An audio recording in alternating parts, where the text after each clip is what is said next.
Hi guys, welcome to Brinda TNPSC. நிறைய பேர் வந்து கேட்டிருந்தீங்க தமிழுக்கு வந்து என்னென்ன மெட்டீரியல் வாங்கணும், என்னென்ன புக்கு வாங்கணும், எப்படி படிக்கணும் அப்படின்னு சொல்லிட்டு கேட்டிருந்தீங்க. நான் இப்போ எங்கிட்ட இருக்க புக்கெல்லாம் நான் எது கலெக்ட் பண்ணி வச்சுருக்கேன்னு சொல்லி காமிக்கிறேன். ஃபஸ்ட் எடுத்தோன்னு பார்த்தீங்கன்னா இங்கே சிக்ஸ்த்து புக்கு நியூ புக் வச்சுருக்கேன். அப்புறம் வந்து 7th, இதில் வந்து 3 டேர்ம் இருக்குது. 1 2 3 டேர்ம் இருக்குது. அதே மாதிரி 7th இருக்குது.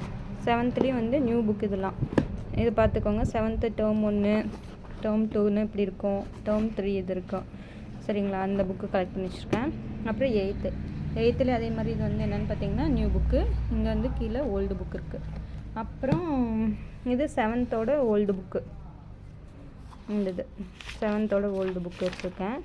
அதுக்கப்புறம் வந்து என்னென்னு பார்த்தீங்கன்னா 8th முடிஞ்சா இது வந்து 9th ஓல்டு புக்கு. இது 9th ஓல்டு புக்கு. இது 9th நியூ புக்கு. கீழே இருக்கிறது வந்து ஓல்டு புக்கு. இங்கே 9th தெரியுதுங்களா? இது வந்து இது வச்சுருக்கேன். 10th இங்கே வச்சுருக்கேன். 10th இது ஒரு புக்கு வந்து நியூ புக்கு. அதுக்கப்புறம் இங்கே 10th வந்து இது இருக்கிறது வந்து ஓல்டு புக்கு. அதுக்கப்புறம் மறுபடியும் 11th புக் வச்சுருக்கேன்.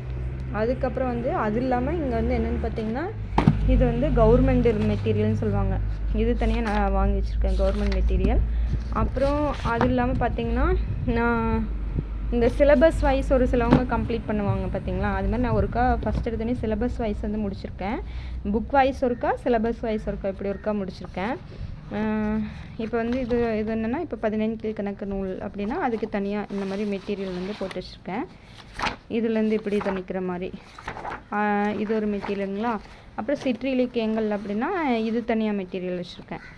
சிற்றிலக்கியங்கள் இது மாதிரி, அதாவது நீங்கள் இது பார்த்திங்கன்னா தெரியும், டிஎன்பிஎஸ்சி சிலபஸ் எடுத்து பார்த்திங்கன்னா தெரியும், அது ரிலேட்டடாக வந்து தனித்தனியாக மெட்டீரியல் போட்டு வச்சுருக்கேன்.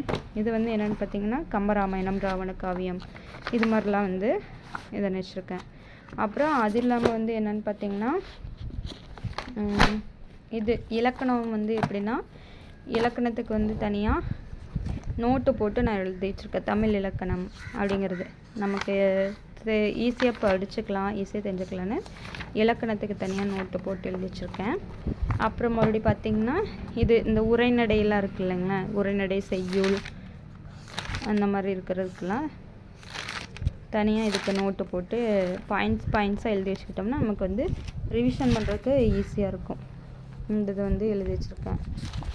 அது இல்லாமல் நம்ம வந்து நமக்கு ப்ரீவியஸ் இயர் கொஸ்டின்லாம் கிடச்சதுன்னா அது வந்து பார்த்திங்கன்னா கண்டிப்பாக நம்மளால் இதில் 90க்கு மேலே எடுக்கலாம். திரும்ப நம்ம வந்து இது எல்லாத்தையும் பார்த்துக்கிட்டே இருக்கணுங்க. அது இல்லாமல் ப்ரீவியஸ் இயர் கொஸ்டின் முக்கியமாக பார்க்கணும். இந்த இதை பண்ணிகிட்டே இருந்தோம்னா கண்டிப்பாக நம்ம தமிழில் 90க்கு மேலே எடுக்கலாம். தேங்க்யூ.